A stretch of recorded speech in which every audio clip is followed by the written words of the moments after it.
आज पूरे नोएडा में लगभग 83 स्थलों पर 42,000 के करीब लेबर अपनी अपनी मांगों के समर्थन में मांगों की डिमांड लेकर उतरा था, सड़कों पर उतरा था। और इसमें से मात्र 2 जगहों पर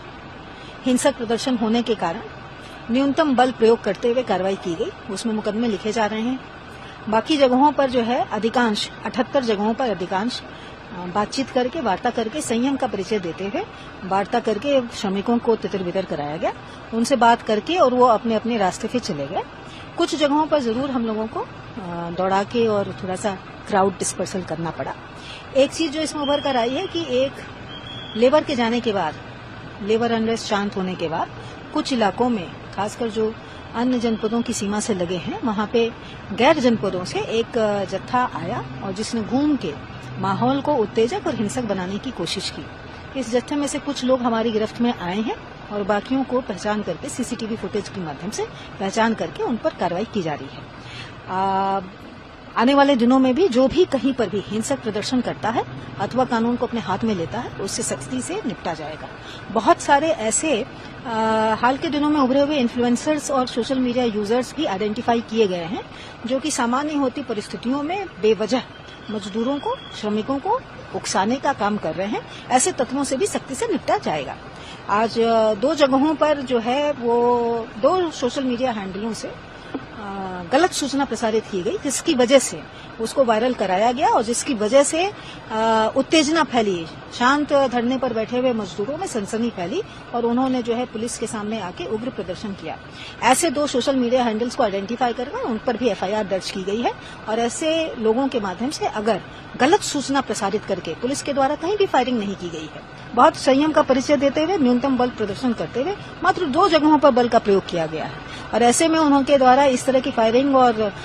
डेड होने की सूचना प्रसारित की गई, तो ऐसी अफवाह फैलाने वालों से भी सख्ती से निपटा जाएगा और आने वाले दिनों में कड़ी धाराओं में, आज भी मुकदमा लिखा जा रहा है, आने वाले दिनों में भी उनके खिलाफ कड़ी धाराओं में मुकदमा लिखा जाएगा। मेरी आपके माध्यम से सभी लेबर से, सभी श्रमिकों से ये अपील है,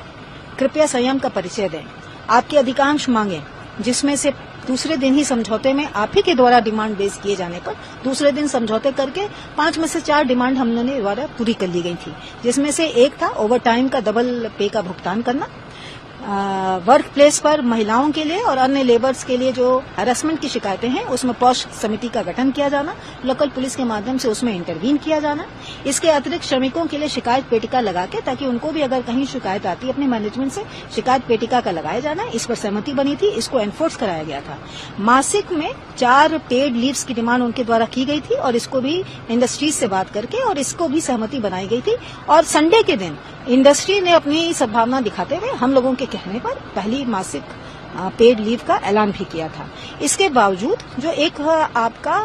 वेतन वृद्धि का मामला था, उस पर माननीय मुख्यमंत्री जी द्वारा आज एक हाई पावर कमेटी को यहां भेजा गया है, जिसके द्वारा सभी स्टेक होल्डर्स, लेबर संगठनों के द्वारा, श्रमिकों के रिप्रेजेंटेटिव्स के द्वारा, अन्य स्टेक होल्डर्स के संग बृहद स्तर पर वार्ता की गई है, बैठक की गई है और वो अपनी रिकमेंडेशंस जल्दी देंगे। तो मेरा आप सभी से अपील रहेगी, आपके माध्यम से सभी श्रमिकों से अपील रहेगी, संयम बनाए रखें। मुख्यमंत्री जी के वार्ता की मंशा के अनुसार उनकी मंशा है कि श्रमिकों की सभी समस्याओं का हल होना चाहिए और उनकी इस मंशा के अनुरूप ये हाई लेवल कमेटी।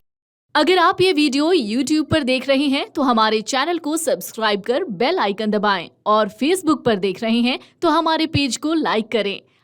अगर आप ये वीडियो YouTube पर देख रहे हैं तो हमारे चैनल को सब्सक्राइब कर बेल आइकन दबाएं और Facebook पर देख रहे हैं तो हमारे पेज को लाइक करें।